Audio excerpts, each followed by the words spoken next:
Malahan Massimo bilang pada Cinzia kalau dia ini udah gila, cari gara-gara aja. Hai semuanya, terima kasih telah mengklik video ini. Aku Nadia Ayu dan selamat datang. Bagaimana kabar kalian? Semoga baik-baik saja ya. Dan untuk yang baru mampir di channel ini, jangan lupa subscribe kalau kalian suka dengan videoku. Kali ini aku akan membawakan tentang sebuah kisah kriminal yang lokasinya masih sama dari video sebelumnya, yaitu di Italia. Kalau kalian belum nonton, nanti bisa klik video suggestion di menit-menit akhir video ini ya. Nah, sekarang kasusnya menceritakan tentang hubungan cinta terlarang yang penuh drama dan berujung kematian. Lantas bagaimana kronologi lengkapnya? Langsung saja, mari kita simak bareng-bareng ceritanya.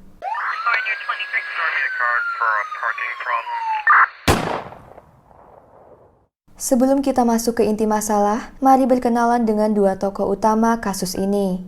Pada tahun 1988, tinggallah pasangan suami istri Massimo Pisano dan Cinzia Bruno. Keduanya berusia 20 tahunan dan sama-sama bekerja di kantor administrasi Kementerian Dalam Negeri Italia. Jadi awalnya mereka teman kerja terus cinlok. Setelah menikah, pasangan tersebut tinggal di rumah orang tua Cinzia sementara waktu agar bisa menabung untuk membeli rumah impian mereka. Dan beberapa bulan kemudian, mereka berhasil membeli rumah sendiri di Roma.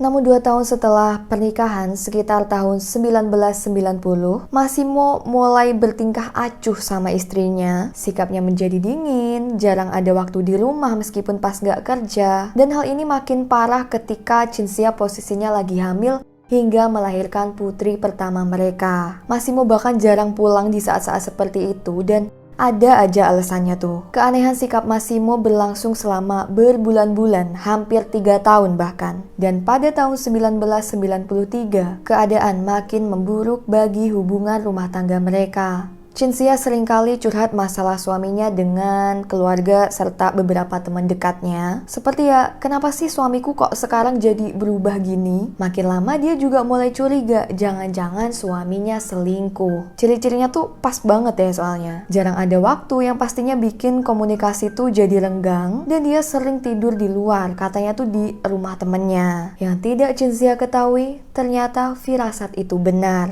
Massimo diam-diam telah menjalin hubungan gelap dengan teman kerjanya, Silvana Agresta. Tiga-tiganya tuh kerja di kantor yang sama, tapi kemungkinan Cinzia dan Silvana beda divisi karena mereka nggak saling kenal deket. Nah, di sini posisinya Silvana tahu kalau Massimo sudah menikah dan tahu juga istrinya tuh satu kantor sama dia. Tapi ya udah mau-mau aja gitu jadi wanita simpenan, backstreet gitu hubungannya di kantor. Sayang banget aku nggak bisa nemuin foto Massimo karena jujur penasaran banget. Seganteng apa sih Pak Massimo ini sampai ada wanita yang rela jadi simpenan? Dan ternyata hubungan keduanya sudah berlangsung selama beberapa tahun terakhir, ya saat Cinzia lagi hamil tuh, Massimo kan sering nginep di luar dan ternyata itu di tempat Silvana. Massimo kerap kali menginap di apartemen Silvana di daerah Riano, sebuah kota kecil yang tak jauh dari Roma. Kalau pakai mobil jaraknya kurang dari sejaman lah. Bahkan apartemennya sengaja direnovasi oleh Massimo untuk ditinggali mereka berdua.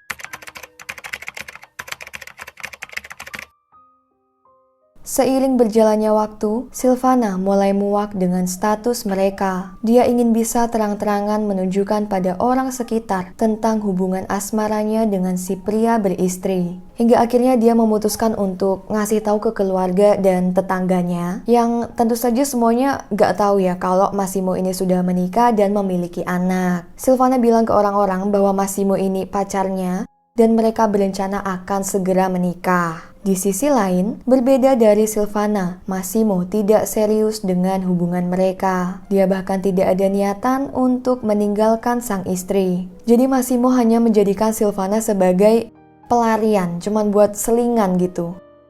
Meskipun begitu, dia memang memperlakukan Silvana dengan sangat baik, penuh perhatian, penuh cinta. Jadi seolah-olah memang memberikan harapan yang lebih padanya. Dan ketika Massimo sadar bahwa situasinya makin runyam, Silvana meminta kepastian, dia pun memilih untuk meninggalkannya. Merasa hancur akan hal ini, Silvana mulai mogok makan, stres, dan mengancam akan mengakhiri hidupnya sendiri jika Massimo tak mau kembali. Karena merasa terpojok, gak punya pilihan, akhirnya Massimo kembali ke Silvana. Tapi tetap dia tidak ada niatan untuk meninggalkan istrinya. Kebangetan ya Pak Massimo nih. Sementara keduanya sibuk mengukir drama, Cinzia yang belum tahu jika suaminya benar telah bermain gila di belakangnya, mulai mengulik lebih jauh tentang penyebab kenapa Massimo selama ini bersikap dingin, serta seringkali menghabiskan waktu di luar.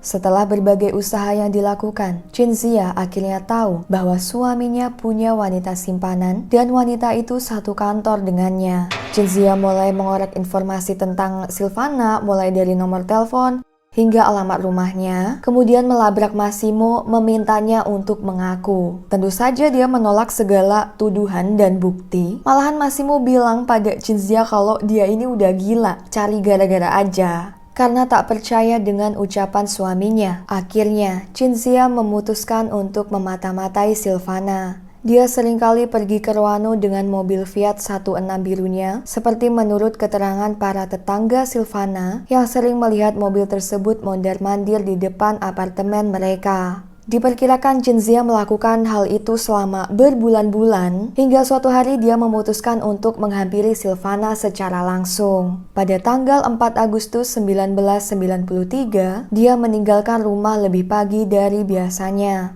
Namun bukannya untuk bekerja, dia memutuskan pergi mendatangi apartemen Silvana. Rupanya, keputusan yang dibuat Cinzia mengantarkannya pada kematian. Karena 2 hari kemudian, tubuh tak bernyawanya ditemukan mengapung di sebuah sungai. Pada 6 Agustus 1993, 2 petugas pos melihat sebuah karung jerami besar mengapung di tepi sungai Tiber, Roma. Ternyata, di dalamnya terdapat tubuh wanita yang telah meninggal. Mereka pun segera melaporkan hal ini pada polisi dan kepolisian memanggil Massimo yang pada hari sebelumnya melaporkan bahwa istrinya telah menghilang tanpa kabar. Massimo kemudian memastikan bahwa jenazah wanita tersebut merupakan istrinya, Cinzia Bruno. Polisi pun melakukan investigasi dan mereka juga tak luput menginterogasi Massimo. Selama interogasi, dia memberikan alibi yang tidak meyakinkan dan Massimo juga tidak mampu menceritakan secara jelas kegiatan apa saja yang dia lakukan selama beberapa hari ke belakang di waktu-waktu istrinya meninggal. Polisi juga meminta keterangan beberapa teman kerja Cinzia dan mereka mengatakan keseluruhan cerita tentang Silvana, bahwa mereka tahu jika Cinzia berencana untuk mendatangi wanita gelap suaminya. Bahkan beberapa di antara mereka menawarkan diri untuk menemaninya. Namun Cinzia memutuskan pergi sendiri dan berpesan pada temannya untuk tidak memberitahu Massimo jika dia menanyakan keberadaannya. Temannya memberitahu pada polisi bahwa saat itulah terakhir kali mereka mendengar kabar dari Cinzia. Setelah mendengar keterangan ini, polisi pun bergegas menuju apartemen Silvana untuk menginterogasinya. Ketika sampai, Silvana pun segera dibawa ke kantor polisi untuk dimintai keterangan dan apartemennya digeledah. Saat penggeledahan tersebut, apartemen Silvana dalam keadaan sangat bersih serta tercium bau menyengat menyerupai bau alkohol, dan di sana tim forensik mampu menemukan beberapa noda darah di mana setelah dites, darah tersebut tak lain merupakan darah Cinzia. Polisi juga menemukan fakta bahwa adik Silvana yang juga tinggal di gedung yang sama dengannya mempunyai beberapa karung jerami mirip seperti yang digunakan untuk membungkus jenazah Cinzia. Setelah interogasi dan berbagai pemeriksaan dilakukan, Silvana pun ditahan atas kasus penghilangan nyawa. Tak lama, polisi juga mengamankan Massimo atas dugaan keterlibatan dalam kasus tersebut karena selama interogasi, dia bertingkah mencurigakan. Lebih lanjut lagi, seperti yang diberitakan polisi dan orang di sekitarnya, Massimo nampak terlalu tenang dan seperti tanpa emosi saat tahu istrinya meninggal. Massimo dan Silvana akhirnya juga mengakui hubungan gelap mereka pada polisi setelah keduanya tak mampu lagi mengelak.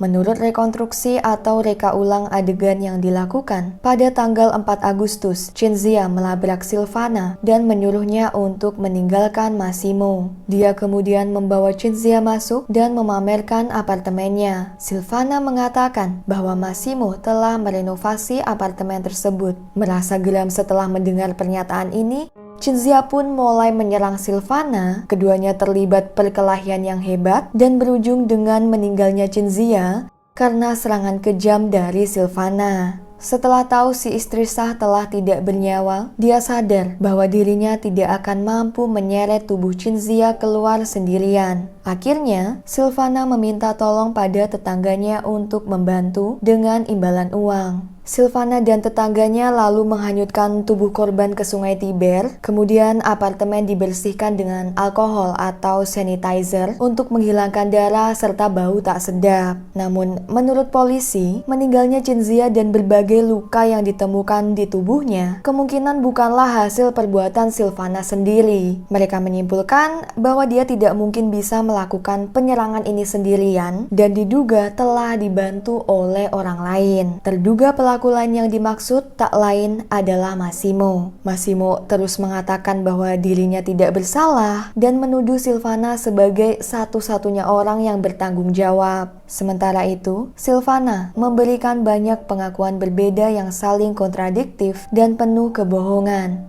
Pada November 1994, Silvana dan Massimo didakwa bersalah dan dijatuhi hukuman penjara seumur hidup atas penghilangan nyawa yang telah direncanakan. Sang tetangga yang ikut andil membuang tubuh korban juga tak luput dari jeratan hukum. Dia kemudian didakwa hukuman penjara selama 5 tahun. Mario Pisano, adik Massimo, menghabiskan 7 tahun berikutnya setelah kakaknya dipenjara untuk bisa mendapatkan sidang banding karena dia yakin Massimo tak mungkin melakukan kejahatan itu. Usaha ini pun membuahkan hasil. Beberapa saksi yang tak lain merupakan teman kerja Massimo dulu dihadirkan dalam persidangan bandingnya. Mereka memberikan kesaksian bahwa pada hari istrinya meninggal, mereka melihat Massimo berada di kantor sepanjang hari. Lantas bagaimana bisa gitu ya, dia ikut terlibat dalam penghilangan nyawa istrinya yang diperkirakan kejadian meninggalnya tuh berlangsung pada siang hari, padahal selama itu dia lagi di kantor. By the way, ini kok saksinya baru dihadirin sekarang gitu, kenapa nggak dari dulu ya? Setelah memeriksa semua barang bukti, Pengadilan Tinggi memutuskan bahwa dakwaan terhadap Massimo Pisano selama ini merupakan kesalahan dari penegak hukum. Pihak berwenang dengan segera membebaskannya dan memberikan kompensasi sebanyak 2 juta euro. Sementara itu untuk Silvana, hingga kini dia masih mendekam di penjara, ya karena dia pelakunya, dan dihukum seumur hidup. Jadi itu tadi kisah mengerikan yang harus dialami oleh Cinzia Bruno sebagai akibat dari hubungan gelap suaminya. Ini Pak Massimo jahat banget sih ya. Ya bener sih, meskipun bukan dia pelakunya, tapi kan hal itu terjadi sebagai akibat dari ulahnya. Bukannya memilih untuk memelihara pernikahannya, terus hidup ayem sama keluarganya, malah milih bikin drama, mana alasannya cari wanita lain buat selingan lagi. Menurut kalian gimana tanggapannya atas kasus ini? Emosi gak sih dengar ceritanya? Anyway, sampai sini dulu cerita kita kali ini, dan terima kasih banyak telah menyimak. Untuk kalian yang belum subscribe, ayo subscribe dulu, serta tonton video-videoku yang lain ya. Aku Nadia Ayu, sampai jumpa di video selanjutnya.